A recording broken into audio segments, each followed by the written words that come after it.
안녕하세요. 세상을 읽는 시선, 진행자 김유리입니다. 고독사라는 말을 들으면 대부분 홀로 거주하는 어르신의 쓸쓸한 마지막을 떠올리실 겁니다. 그런데 만약 고독사 사망자 10명 중 8명이 남성이고, 10명 중 8명이요? 네, 그중 절반 이상이 우리 사회의 허리 역할을 하는 50대와 60대라면 어떻게 받아들이시겠습니까? 이건 더 이상 남의 이야기가 아닙니다. 오늘은 이 충격적인 현실의 원인과 대안을 담은 칼럼 5060 남성 고독사, 초고령사회 핵심 위험으로 부상하다를 쓰신 박동명 한국정책연구원장님을 모셨습니다. 박사님 어서 오십시오. 네, 안녕하십니까. 박동명입니다. 이 중요한 주제에 대해 이야기하게 되어 의미가 깊습니다. 박사님, 칼럼 서두에 나온 통계가 무척 충격적입니다. 2024년 고독사 사망자 3,924명, 전체 사망자 100명 중 1명은 아무도 없는 곳에서 홀로 임종을 맞이했다는 뜻인데요. 무엇보다 이 문제가 5060 남성에게 집중된다는 사실이 우리 사회의 통념을 완전히 깨뜨리는 것 같습니다. 네, 바로 그 지점이 이 문제의 핵심입니다. 네. 우리는 오랫동안 고독사를 그냥 노인복지 하위 문제로만 취급해 왔습니다. 하지만 데이터는 명백히 다른 사실을 가리키고 있죠. 네. 다가올 초고령 사회의 거대한 위험을 예고하는 핵심 신호로 인식을 전환해야 할 때입니다. 칼럼에서 고독사는 혼자 죽는 죽음이 아니라 관계 붕괴의 결과라고 정의하셨습니다.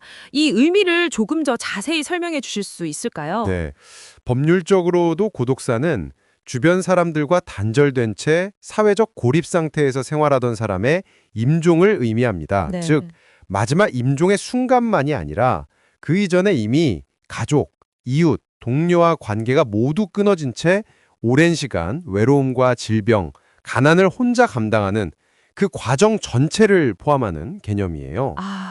과정이군요. 네. 그래서 저는 고독사를 단순히 죽음이 아니라 네. 사회적 참사라고 부르고 싶습니다.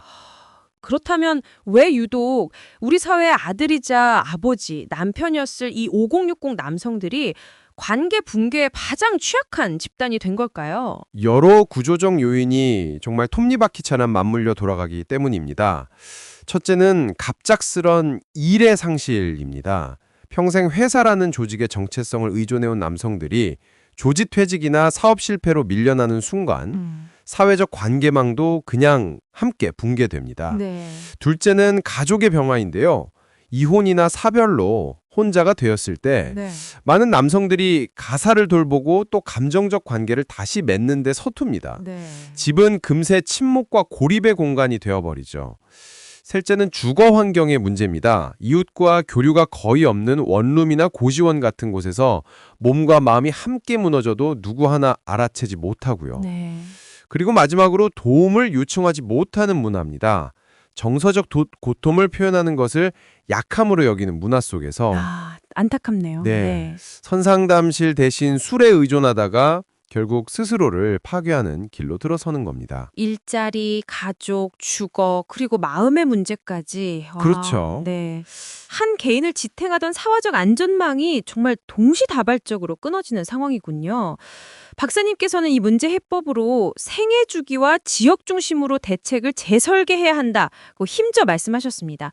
구체적으로 어떤 그림을 그려볼 수 있을까요? 네, 땜질식 처방으로는 절대 해결할 수 없습니다. 시스템 전체의 재설계가 필요합니다. 우선 위험 관리의 시작점부터 바꿔야 합니다. 고독사 위험군 관리를 노년층이 아닌 40대부터 시작하는 겁니다. 40대부터요? 네, 40대 이상 1인 가구, 장기 실업자 등을 고독사 위험 선제 관리 대상으로 정해서 네. 지역의 행정복지센터와 보건소, 정신건강센터가 한 팀이 돼서 미리 찾아가고 지속적으로 관리하는 구조를 만들어야 합니다. 회복 일자리라는 개념도 제안하셨습니다. 이건 단순히 생계 지원을 넘어선 뭔가 다른 차원의 일자리를 말씀하시는 것 같아요. 맞습니다. 고독사 예방에서 가장 강력한 보호막은 일입니다. 일은 소득을 넘어서 사람을 만나게 하고 사회적 역할을 부여하고 그렇죠. 그렇죠. 네. 나는 쓸모 있는 사람이라는 존엄을 확인시켜주는 통로이기 때문입니다. 50대, 60대 남성들이 지역의 안전이나 환경을 돌보는 이런 공공성 있는 일자리에 참여하게 하는 겁니다. 이를 통해 끊어졌던 사회적 연결고리를 다시 잇고 삶의 의미를 되찾게 돕는 것이죠. 결국 기술이나 제도를 넘어 사람과 사람 사이의 연결을 어떻게 복원할 것인가가 관건이겠네요. 생활 밀착형 인적 안전망이나 지역 커뮤니티의 역할을 강조하신 것도 같은 맥락으로 이해됩니다. 맞습니다. 행정기관의 눈은 한계가 있습니다. 하지만 우편물을 배달하는 집배원, 월세를 받는 임대인, 동네 슈퍼마켓 사장님, 이런 분들은 작은 이상 징조를 가장 먼저 포착할 수 있거든요. 아, 그렇네요. 이분들을 우리 사회 조기 경보 시스템으로 제도화하고 이들의 신호의 행정이 즉각 움직이게 해야 합니다. 네. 또한 지역의 체육관이나 도서관에서 혼자 오셔도 환영합니다라는 문구를 내걸고 동년배 남성들이 어색하지 않게 어울릴 수 있는 프로그램을 의도적으로 기획하는 노력도 필요합니다.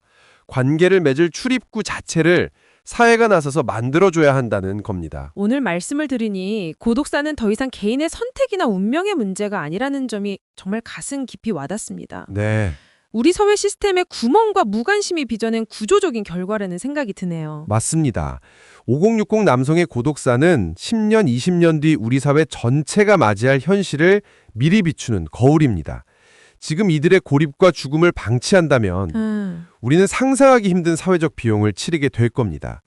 고독사 예방의 핵심은 화려한 구호가 아닙니다. 네. 위험 신호를 조기에 발견하는 눈, 그 신호에 실제로 움직이는 발, 그리고 누구든 손 내밀 수 있는 따뜻한 손길이 있는 사회를 만드는 것. 바로 그것입니다. 마지막까지 사람 곁에 사람이 있는 사회, 관계가 끊어져도 다시 이어줄 두 번째 안전망이 있는 사회.